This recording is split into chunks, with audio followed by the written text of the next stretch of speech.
Yo guys, it's me Ayon. Ngayon kakabitan na natin ng voltage regulator. Bali bumili ako sa Shopee. AMS 117 siya. Same silang 3.3 voltage regulator, kaso yung nakalagay dito UPC 2933 dash bla bla bla bla. Hindi ko kabisado. Wala akong gano'ng kabisado nito. Pero same silang function, 3.3 voltage regulator. Tapos 3.3 voltage regulator.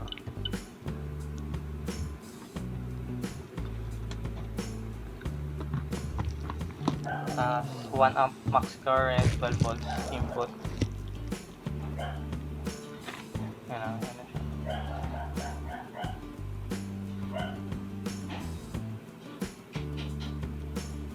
Basta yan. Wala na. Kukuha kayo ng pang-inaw. Wala akong tapos ang pangalan na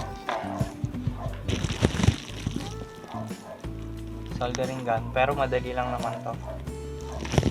Nakukuha lang kayo. So, ang gamit ko lang pala dito is soldering iron. Kasi wala akong hot air station. So, para malagay yung SMD, gamit ko ng plies o kaya ng chane para pantay siya pag hinihinang nyo.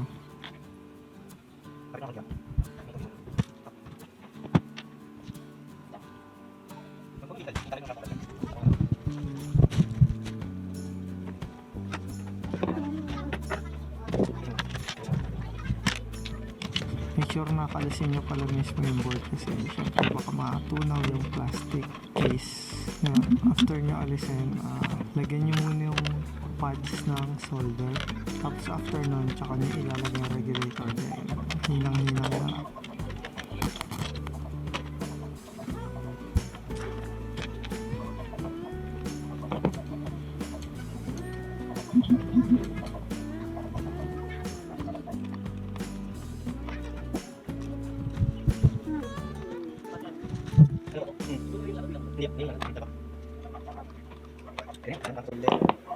Hindi ganito inaasahan ko yung paglalagay.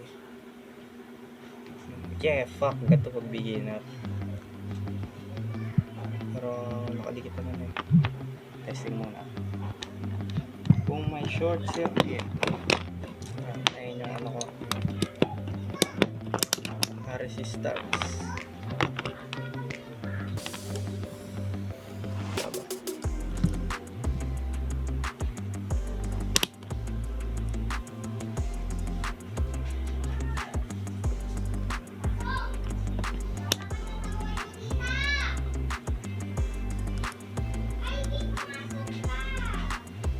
Short.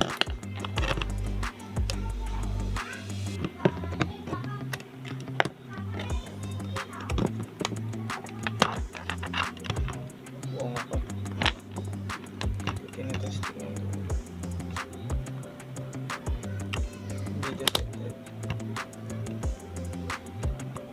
So ayun, after ko siya i-test, hindi naman siya shorted pero hindi siya nag-on.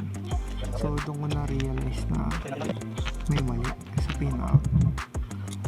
So bali tinest-test ko siya kung merong input voltage, which is meron naman. Pero nagtataka ko, bakit walang output? Pero merong input voltage.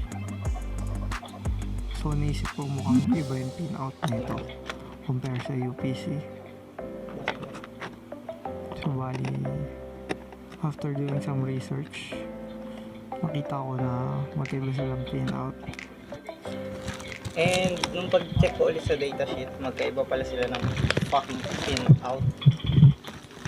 Kasi ground yung sa dulo.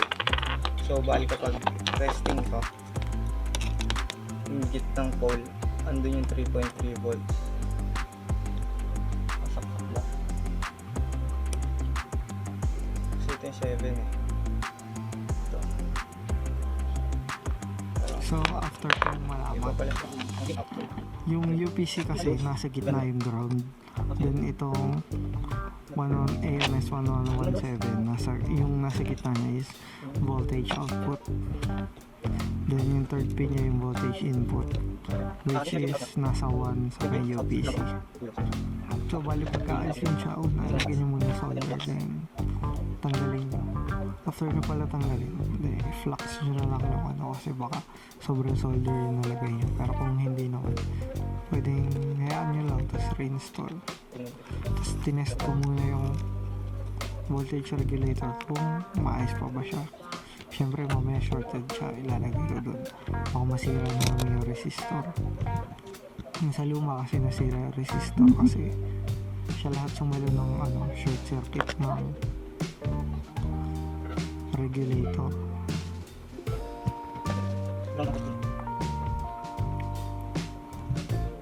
So after ko makita yung pinout niya, ginawa ko na siya ng paraan kung paano position ko siya ikakabit. Bali imbes na normal na yung 1, 2, 3 pins, bali nakabaliktad yung position ng mismong voltage regulator. Bali yung input niya yung nasa gitna, then output yung third pin, tapos ground yung first pin. So bali na ako siya premesto. Hindi ko na napakita kung ano yung saktong itsura niya, pero ayun, same naman din siya, basta make sure na yung sa may second pin pala nakaangat. Then after ng test, if shorted, kasi medyo malapit siya pero nakakabit naman, hindi pa siya nakabit. Then after nun, pagka-on ko, same error pa rin, hindi pa error. Hindi ko alam kung ano solution sa problem na ito. So ayun, after ko palitan yung regulator, gumagana na siya. Kaso D5 lang, ewan ko bakit. Baka may sensor dito sa input, kasi dapat pag inugot ng input, mamamatay siya. Hindi siya namamatay. Bali, i-check ko lang sa schematic mamaya. Tapos kapag itetest ko yung mga voltage, tama naman, ay sa napanood kong Portuguese na lalaki, dapat dito mga 7 or 9 kasi ito input voltage.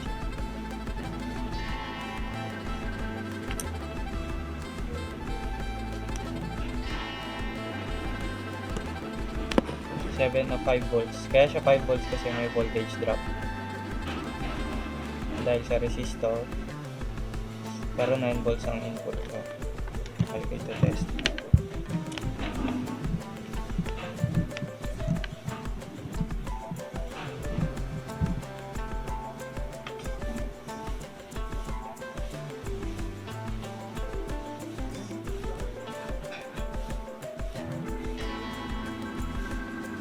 Ano, 5 volts.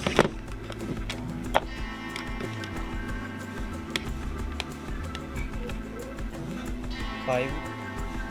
Output voltage niya 3.3, sakto. Ayan, 3.25. Kapag dito na sa may transistor, tama, 5 volts, tapos 1.8 tong base. May emitter 5 volts din. Hindi ko alam kung bakit sa input may naputol atang connection, baka may sensor doon. Sa capacitor, same sila 5 volts. Tinry ko na siya i-reset yung hold tong store kasi off yung power. Yun, sasaksak ko.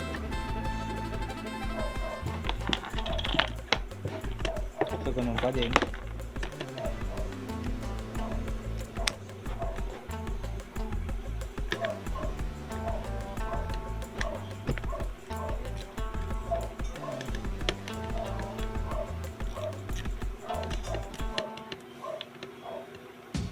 So bali last option, try ko nang palitan tong resistor.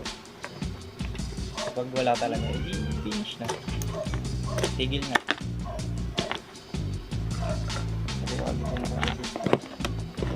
Palitan ko siya ng 3 watts talaga kasi umiinit siya agad. Baka hindi niya kaya yung ano.